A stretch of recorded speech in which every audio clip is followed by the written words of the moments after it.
Hello, everyone, and thanks for tuning in. I'm Amanda Ziadeh with WashingtonExec, and with me today is Ron Keesing, recently appointed Chief AI Officer of Leidos. Thank you so much for being here today, Ron. Oh, well, thank you for having me, Amanda. It's great to have a chance to talk with you. Of course. And congratulations, first off, on being named Chief AI Officer of Leidos earlier this summer. I wanted to ask if you could tell us a bit about your new role and perhaps what your top priorities are going forward. Sure, great, and very excited to talk to you about my new role. As you noted, I'm our first Chief AI Officer here at Leidos. In this role, I'm overseeing the execution of our AI strategy, with how we're using AI internally and how we're using AI to transform our customers' missions.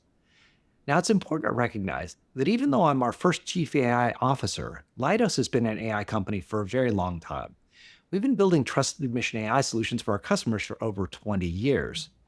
What this really reflects is that over the last year, Leidos has been engaged in a year of deep strategic thinking.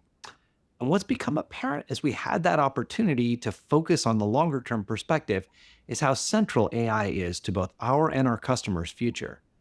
The Chief AI role is a reflection of that, elevating the position of AI within Leidos from something we've been doing successfully for our customers for a long time to something that's going to be foundational to the way that we operate all our data-centric work.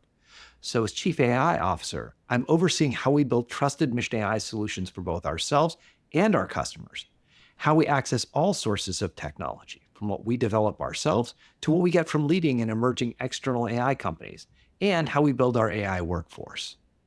Right, lovely. And we are going to get a bit deeper into Leidos' work with AI. But before we do, I wanted to ask how your previous work experiences and expertise is going to help you prepare for this role. Well, I've been in the world of AI for over 30 years, which is probably longer than I should admit in public. Back in the 90s, I helped build and deploy the first generation of autonomous spacecraft for NASA. And I've been doing AI work here at Leidos for over 20 years, from directing AI research for customers like DARPA and the intelligence community to building large systems for Department of Defense. I spent much of that time transitioning AI into real mission environments. And those experiences have fundamentally shaped my understanding of how to build AI that can actually get deployed into real missions and real applications. Because to me, AI is invaluable if it's something you just do in the lab. The exciting part is how you get AI operating in the real world, like the AI we have deployed in airport scanners at hundreds of airports around the world. In fact, one of the things we pride ourselves here at Leidos on is the experience we have on building real trusted mission AI solutions. All right, awesome. So, yeah, what are those AI solutions that Leidos is focused on at the moment, and how are you helping to sort of advance them?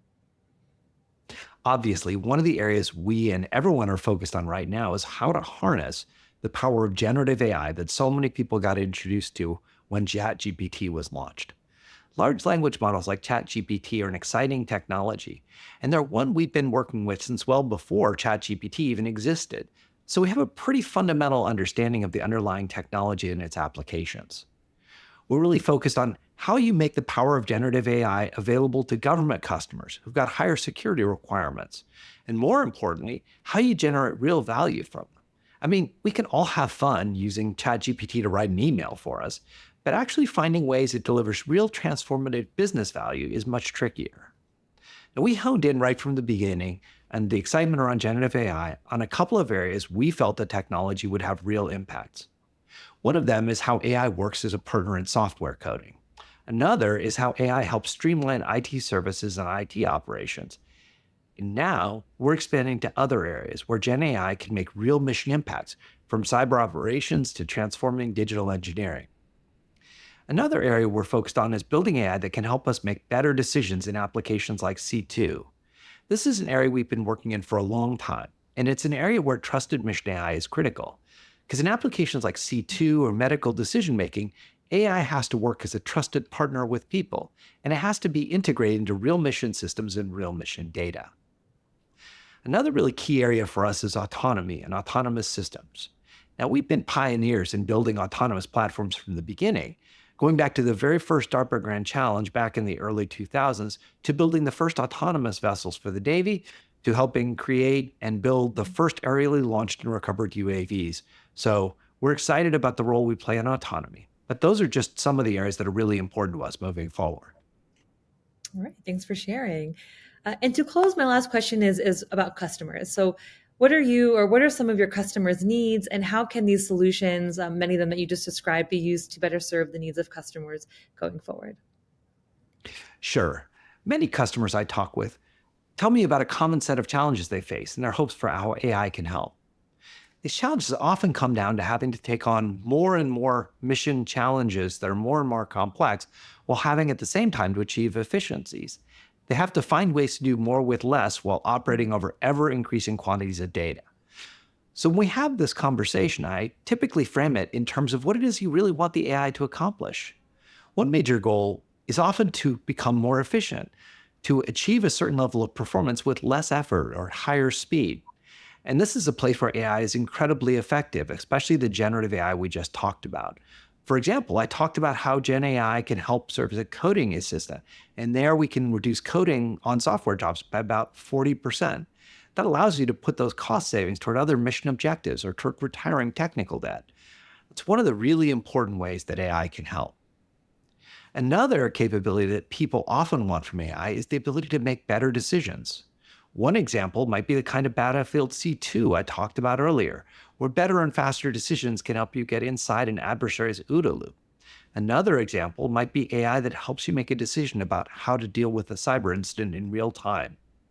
In either case, what AI is really doing is assembling large amounts of information and helping a person either make a better decision with AI's help, or in some cases, actually delegating the decision to the AI system.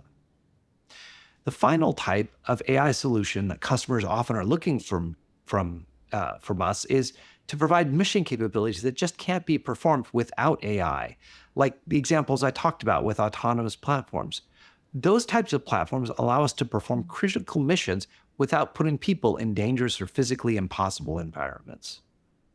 Now, while those are the kinds of capabilities customers are often looking for from AI, it's equally important that we focus on how we develop the trust and governance mission elements, as well as the mission understanding to actually get those AI applications successfully deployed into real world environments. That's where our experience doing this for decades really makes a big difference. All right. Well, thanks so much for sharing, Ron. I'm sure as AI evolves, and you being in this new position, your priorities and focus areas may have to evolve as well. So I appreciate you sharing what you're focused on with us at the moment, and we look forward to catching up with you later in the future. But thanks so much. I would love that, Amanda. I look forward to our next conversation. Awesome. Thanks, Ron. Thank you.